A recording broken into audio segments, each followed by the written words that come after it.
Three, two, one. Let's go. All right, we're back with some condensed Go, and we got a fun game today. This one's just from a couple days ago, and it was a real fun one. So I'm playing as black, 11k, got the first move, took the upper right corner, and we're going up against white, 12k. So pretty even, intermediate level of skill. Let's just dive right in, shall we? So like I said, I got the opening move. We got some battles back and forth here in this game. It's a fun one. So we each take a corner. I start pressing along the bottom of the board there. White allows me to kind of sneak in and steal that corner, which is a-okay with me. So now I basically have three corners, or should have three corners. Solidify that one up.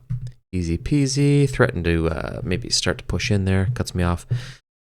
Then we switch our focus over to the left-hand side of the board, because at this point, we got three stones down here. This feels safe-ish for now. And white's, starting to build up this way. We don't want him to fill that in, so we'll attack the left-hand side of the board. White just ignores it, so play a little defense up at the upper portion, and then we come back in and solidify a little bit of a starting base there for the left. So that's, honestly, to start the game, this looks fantastic. I would take this any day of the week, because we have... we're like 30 moves in, 29 moves in. We have the upper left. We should be able to save that. It's not fully ironed out yet, but we should have that upper left. We should also have the upper right, given that we're the first one in there. Black can push in, but we can save most of that. Redraw that upper left. We have a nice little framework started here in the middle of the left-hand board. Okay with that. Same thing at the bottom of the board, another little framework starting down there. And then we definitely have the bottom right-hand corner. So that's been settled. So we have three corners and two sides, and white kind of has nothing so far. There's no territory. They're building up a wall there, right? But no territory. We can assume white will probably take the corner here, and they're just starting to get some space captured up there, and maybe they push up along the right-hand side. But it's a great start. So take a little sip of coffee. It's early in the morning. I need a cup of joe. Anyway, pushing ahead. So white trying to actually capture some territory up in the upper left there. Sure. And I won't dwell too long on any of these early moves. I like this. Actually, I'm just going to back up one. So this move right here is great, because I already have my framework, right? But white is weak down here with a single stone, so I make this jump out this way to c5, and it's just extending my territory and also threatening to slide in underneath here, right? Unless white responds, which he does. Whoops.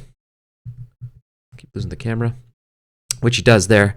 But now that gives me an opportunity, because basically forced white to move here, and now I have an opportunity to do the same thing from the bottom of the board, right?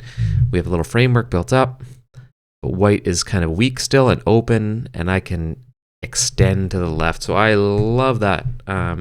So now we're really putting the pressure on white in this corner. White's got to respond. He has to play some defense here. But we've built up a little base on each side that's, 3 or 4 stones each, and those feel totally safe, and we're still putting the pressure down here. So love how that worked out. Of course, white responds, sure. We're threatened to cut in. And then we put him in a little bit of a ladder, and that just gives us those couple extra stones just to solidify this line here of mine and this line here. And you can see how that's just going to, we're going to close up both of those, and white has really only captured that corner.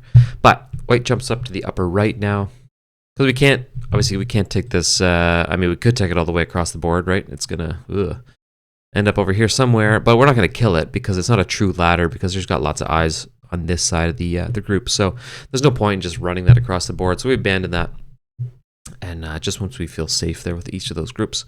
So then white jumps up to the upper right. We play a little defense up there. White does get a nice big move there at L16, because it fills in his group here. And this is shaping up to be decent, right? Actually, maybe I'll redraw that, because he's got a line here, and he's probably going to get a line sort of here, and then he's got one kind of forming here. So if he can fill this in and then maybe get a couple moves out here, all of a sudden he's got a pretty nice little group, right? Kind of outline that, and maybe it looks something like this. and then he can really exert his influence into the middle of the board.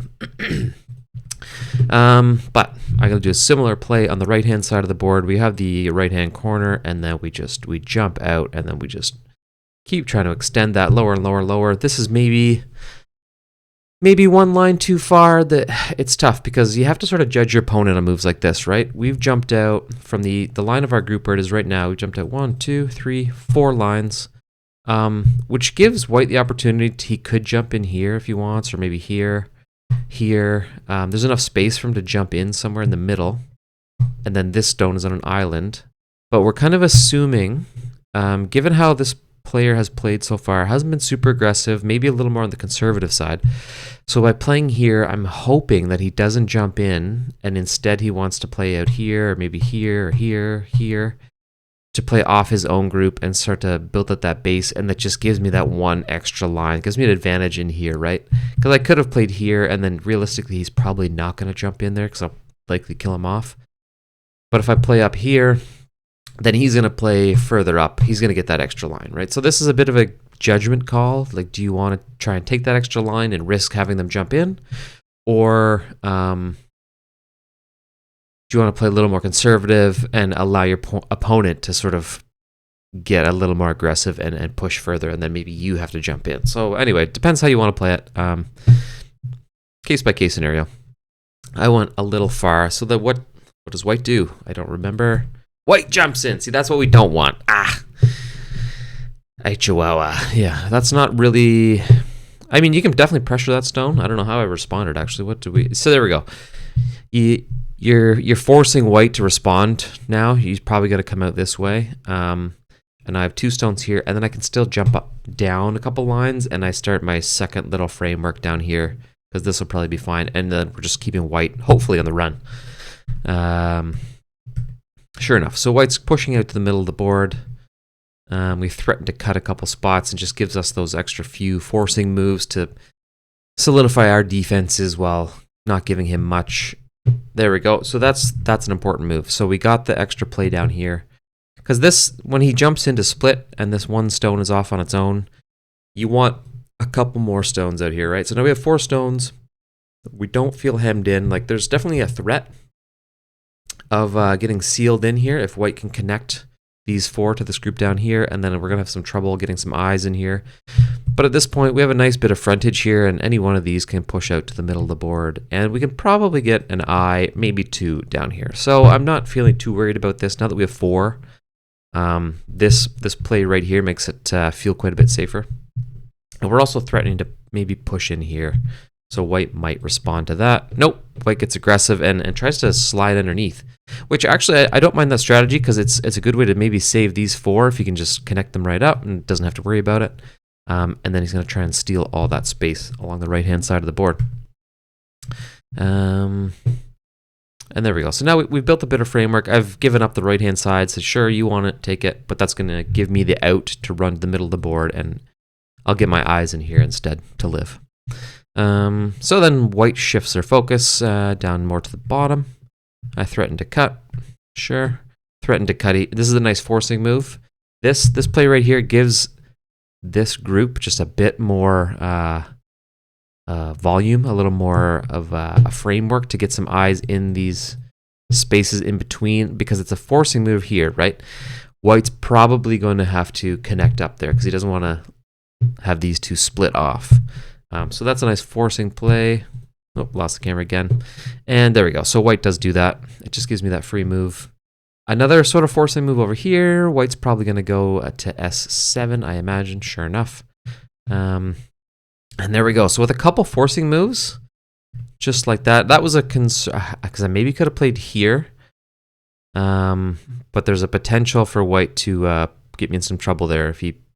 anyway, I don't know. I won't look at that in too much detail. I played that conservatively, but we're going to get some eyes in here. If you look at the outline of this group now, that's solid. We'll be able to get at least 1 eye in here, probably 2, and there's plenty of room to run to the left, to the center. So who shifted focus? So I solidified that up with kind of a conservative play. Just said, hey, I'm going to not let you kill this group. Then white focuses up here. To these 4, which were not connected yet. They're weak. So that was a good play on white's behalf there. So we're shifting focus to the upper right-hand corner. So we basically got that on lockdown. And now white did have a huge piece up here, right? And we're saying, hey, we don't want that. So if I can sneak in here and just eat up some of that territory, erode some of those points, we're going to do that. Just by causing a little bit of chaos down there. And we actually get a bit of a win. Get a kill 2 stones, and then we still can push more to the right. Another Atari. So this has actually worked out well. We've managed to really erode away. We only captured two points, it looks like, but we've taken away, what is that? That's 1, 2, 3, 4, 5, 6, 7, 8, 9, 10, 11, 12. So we've only won 2 points, but we've taken away potentially 12 points from white. So that's a nice little win right there. And that started from, I'll just back up just a minute here. So we're here. This jump right here, I like this play because white can't kill you off by playing here. They're gonna play down 1, but then you play at the G19 spot there, and then you kind of get free reign to push to the right. Pardon me. Moving ahead. Oh, and now we're threatening. That's an aggressive. Yeah, so white sealed me off, and then I got super aggressive and said, hey, I'm going to attack these 4. White puts me into Atari, which forces me out. This was an aggressive cutting point. At this point in the game, I think, all right, I recognize that there's a huge open space here in the middle. There's plenty of space to run. Like this group out here can push into the middle. This group here can push into the middle. This group down here can push into the middle. And then any of those, if this group is on the run, if I want to save those 2, I can link up here, or just get some eyes in the middle. So at this point in the game, I think that was a fair play.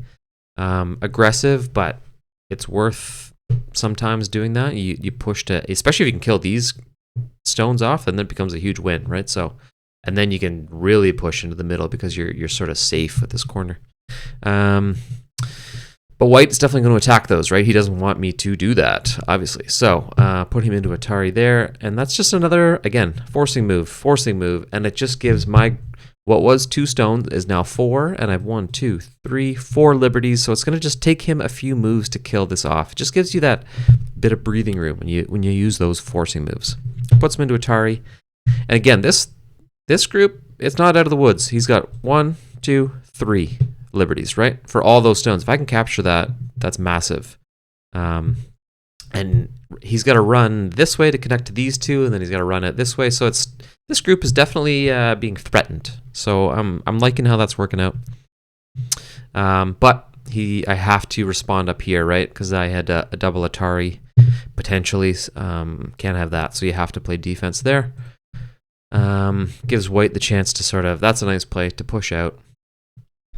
He's with 1 move, he's kind of saving this group by making that leap, connecting over here, and he's also putting the pressure on my 4 and nearly, wrapping them in now, right? So, but forcing move, I like that because I think white could potentially go here, but then he's going to be in the losing position in terms of liberties, because then his group's only got 2 while mine would have 3. I can put him into Atari, force him to the left-hand side of the board, and I think kill him off there. So white has to respond here along the left-hand side. It gives me another chance to connect up with the forcing move. So 1, 2, I'm down to 3 liberties now. This is looking worse. But I can run to the right. White tries to hem me in. Keep running to the right. Hem me in. Run to the right. Put me in Atari. Connect up. We're pushing. So this isn't looking good now, right? This group of what is that? 6 stones only has 1, 2, 3 liberties. Obviously, it can connect to this group here to add another 1, 2, 3, 4 liberties. But I'm on the run, and I'm running right into white's group, so it's not looking good unless I can kill something off here. But by running to the right, because initially I was putting pressure on this group, right? But now I'm running to the right, and now keep an eye on this group of 5, because this is what I have my eye on. When I'm pushing to the right, it looks like I'm playing defense, which I am, because I want to keep my black stones, but I'm in the back of my mind, I'm looking at this group saying, hey, if I can get into this cutting point here, I can kill off this group of 5 stones, and then I am alive. Because right now these are in total question, right? If you were to do an AI analysis right now, I would say those stones are probably going to show up as dead, because it doesn't look great for them. So keep an eye on that. I'm playing defense and kind of attacking at the same time. Oops, keep losing the camera. White's going to try and hem me in again. So there we go. So now I'm threatening to cut off, because I don't think I could just jump up there and make that play. We just back up 1. If I played here initially, then White plays here, just puts me into Atari. I'm running this way. White just follows along and just puts me up here and kills me off. So I can't just sort of run up there without a bit of a setup play, which is why I played here at M15. I'm threatening to cut with, so it's basically a forcing move. White's obviously going to connect there, and it just gives me one more play to keep pushing right. Sure enough, so they connect up. Oh, and I just ignore it. So there we go. So at this point, I guess, just back up 1. Because I could play here, right, at N15, but all that's going to do is give me liberties, because then White can still just basically seal me up, right? He goes here, I go here, he goes here. There's nowhere for me to run to. Put him into Atari, it doesn't matter, and then this group is completely hemmed in. So at this point, I recognized, hey, this group is dead. Unless we can attack it from another direction. But there's no point in just playing this out to die, right? There's no point in playing 10 or 15 more moves, or 8 moves. Well, I guess to kill it off would be, another 1, 2, 3, 4, 5, 6. So say 20, 25 moves. There's no point in just wasting all those just to kill yourself, right? Like, what's the point? So you don't want to do that. So jump back here. So when I recognize that, because I could have ran out, but then it's really just a waste of a play. So we abandon ship, thinking that, hey, the only way really to save this group now of mine, which is significant, 1, 2, 3, 4, 5, 6, 7, 8, 9, 10, 11, 12 stones, plus whatever sort of collateral space we get in there. Last bit of coffee. The only way to save those 12 is to attack it from another direction. We got to attack this way, or this way, or this way, and kill off either these 3, or maybe this one, or these 2, or this group up here that we initially were attacking. If we kill any of those, then we can connect back up with this. So that's the point of this video, is abandoning this dead group early enough that you can attack it from another direction. Like, that's the whole point we're trying to get across here today. Because just to play this out is pointless. But if you have the patience to play this out another 50 moves from another direction, and maybe get in this way and get this cutting point or this cutting point, then you have a chance still. But at this point, it's like, hey, these guys are dead. We'll fight to live. Live to fight another day. That's what it is, not fight to live. Live to fight another day, right? You abandon ship and attack from another direction. Focus on another area of the board. Try and mislead your opponent and say, hey, I'm going to attack this corner down here. Pardon me, attack this corner down here, but actually you're trying to push up and get one of those cutting points. Hopefully. Doesn't always work, but I mean, it's definitely worth a shot. So, carrying on. What do we got? So we can probably fly through the next bunch here. So we're continuing this ladder. We talked about that one earlier, but there was no point in pushing it all the way. Hey, look at that. So, move ahead. That wasn't that far. That was like 8 moves along, and then we push this ladder through to kind of solidify this group down here, which is nice and safe now. It really built up this wall here, and the nice thing is that this wall here, if just gives me the perfect placement to throw in here with this cutting point, because white could put me into a ladder, but I'm just going to hit my own stones, right? Push me this way, and I'm just going to hit my own groups down here and live. So, and maybe I would have lived anyway, actually, because of this stone here, but it just gave me the confidence to live here on the left-hand side of this board and to start to threaten and say, hey, like, I'm going to attack these 2, I'm going to attack this guy, and it just gives that the chance of these ones, because there's enough liberties to last a while. 1, 2, 3, 4, 5, 6, 7, 8, 9. I'll have 9 liberties, which is significant, and there's room to, if I play here, then I'm getting another 3, 4 liberties. So there's room to live there for a while, and sometimes it's just a war of attrition and outlasting your opponent if you get into these battles and try and get into that the liberty challenge to see who has more. So anyway, I cut. White responds by protecting their single stone. I say, sure thing. I'm going to attack these 2. Quick and easy forcing move. White has to respond here, otherwise I kill him off. And then all of a sudden this group's probably going to live. So white responds, obviously. I push down, sure. At this point, that worked out well. So that I connect all the way up. White can still push this way a little bit, but this is all one group now, which is nice. And I still have a nice face here to push into the middle of the board, and I can still attack these 2 now. There's still a threat on these, maybe these and these. So there's still some threats that I can pose up here. What does white? So white plays a forcing move on me. Use my own medicine against me, which fair enough. I have to respond. Love that. And now white's going to try and squeeze in on my territory here on the left, which is fine. And then, okay, so then at that point we say this is pretty much settled. Not much either of us can do. White could definitely have a couple moves in here that cause me some grief, but I maybe should have played one more, like maybe here, E9, something like that, just to really seal up this wall, because white can push in there and cause some trouble. But by the same hand, this is a nice play because we don't have a lot of territory over here. This is still unsettled. There's room to sort of push in on us and eat up some of our eyes and maybe kill us off if white plays this well. So this play just gives me that little bit of space, builds out the framework to get some eyes, and also I'm threatening to split this way, right? This is ultimately what I'm trying to do is, hey, I want to connect up to this group and get this group alive, because if I can make that connection over to this group, then we're all good. White's probably going to recognize that and link up these 3 to this group here.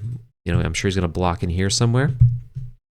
But like I said, we're focused on trying to keep this group alive by attacking, not necessarily escaping. We're threatening the escape by making this link, but we're also threatening to cut off some of these. If I can attack these, that's ultimately what we're going for.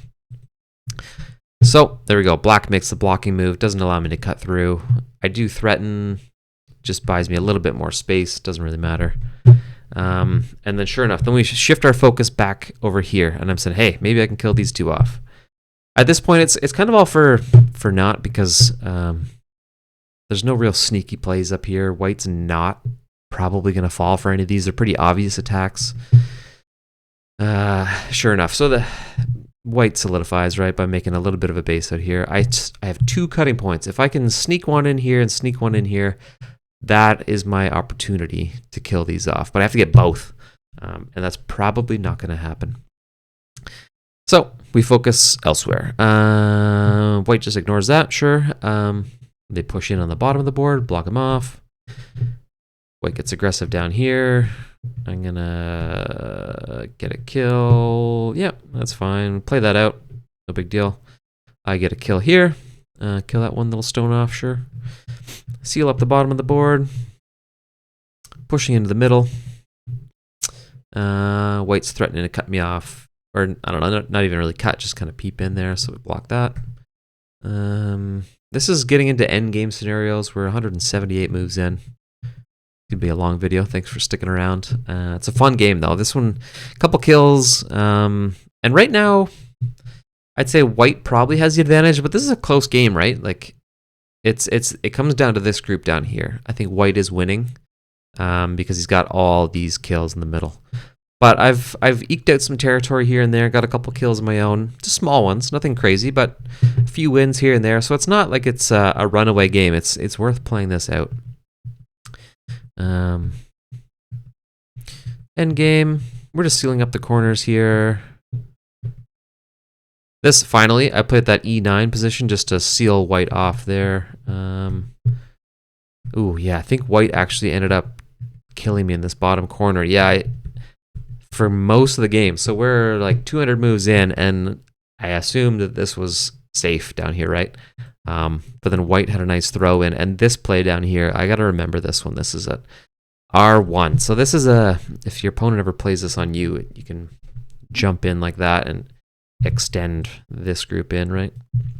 I don't play that enough. I gotta, these one line plays, I gotta do more of those. I have to learn those. Threaten to cut in, so that's basically dead, I think. So white did a nice job. So now this is definitely in white's favor, right? White, what I initially thought was my corner that I stole down here, white's got that now. So white certainly has the advantage now. No denying it. We seal some things up here. There is, I thought there was maybe a snapback in here if I could go here, but there really isn't. I think when I was playing this, I thought maybe there was an opportunity for kill in there. But no. Oof. I did misplay this, so I sealed white off here.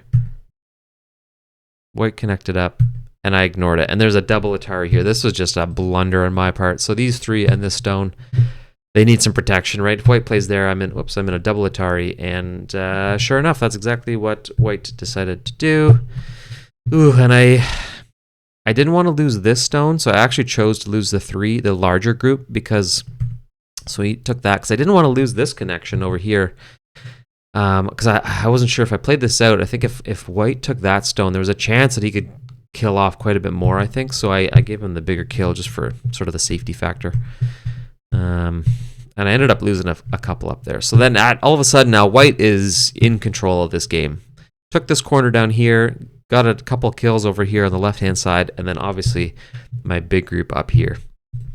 So we're behind at this point. It's not looking great. Put him into Atari, but never say never. You don't want to abandon ship on the whole game. You can abandon ship on your dead and dying groups, but you don't just want to give up your whole game.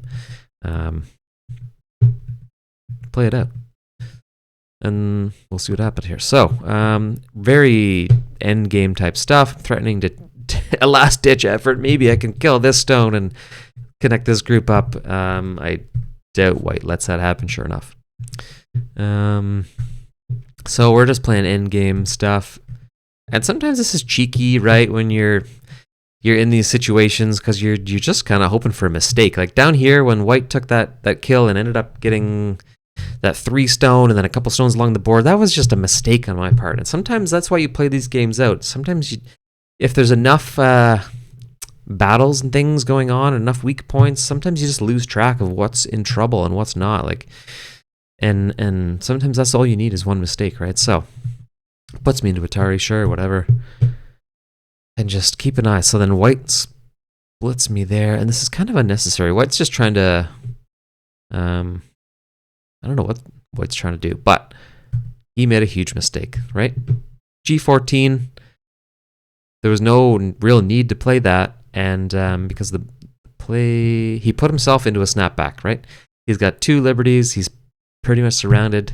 Next play of mine, we go there because what's he going to do? He could take me by killing me, but then he's down to 1 stone. I take him. All of a sudden, we're alive, baby.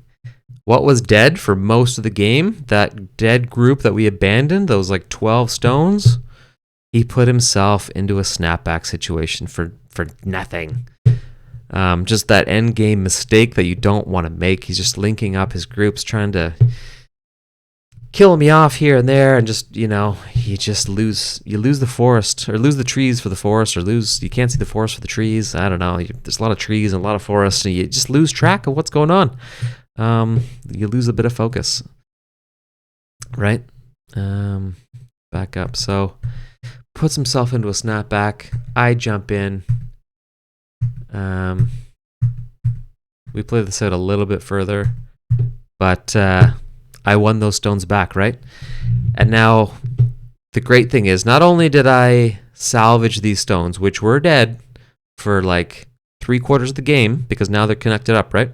this way by saving those stones. Look at this group of his. That's surrounded. It has no, it's going to have one eye. So that's dead. So all of a sudden, that one little mistake of his, so this becomes the outline of my black territory. With that one snapback, we won the game because white resigned immediately after we played that like 4 or 5 more moves. And this becomes my group. All of this in here, that's like half the board. That's all connected. That's all one group. We're going to kill off this group here. That's a huge win. All of a sudden, the momentum swung. Game over. So anyway, that's a long video, but all of that to say, that's 30 minutes of me just rambling, to say, abandon your dead and dying groups early. When you know they're dead, don't play them out. But if it's early in the game and you think maybe you can attack it from another direction, come at it from the back door, abandon. Come at it from another direction, find a cutting point, leave your opponent's surroundings a little bit weak. Just don't play it out until you're dead, because then you're just giving up the game at that point. And also, you don't necessarily need to resign. This game didn't flip until like 230 moves, right? We were behind the majority of this game and just flipped it on one mistake of white, and it cost them the game. And sometimes that's all it takes, is a little perseverance. But yeah, the whole point here, abandon ship. If you think a group's, basically dead, leave it for now. Come back to it. Come back to it from a different direction. Try and hit it from the back door. A little sneak attack. So anyway, that's it for today. That's a long enough video. That's huge. So we will see you in the next one. Thanks for watching. Again, if you stuck around this far, you're awesome. I appreciate you. That's crazy. If you watch 30 minutes of this, you're a fan. You let go as much as I do. It's a fun game. Anyway, we will see you in the next one. So don't forget, let's go.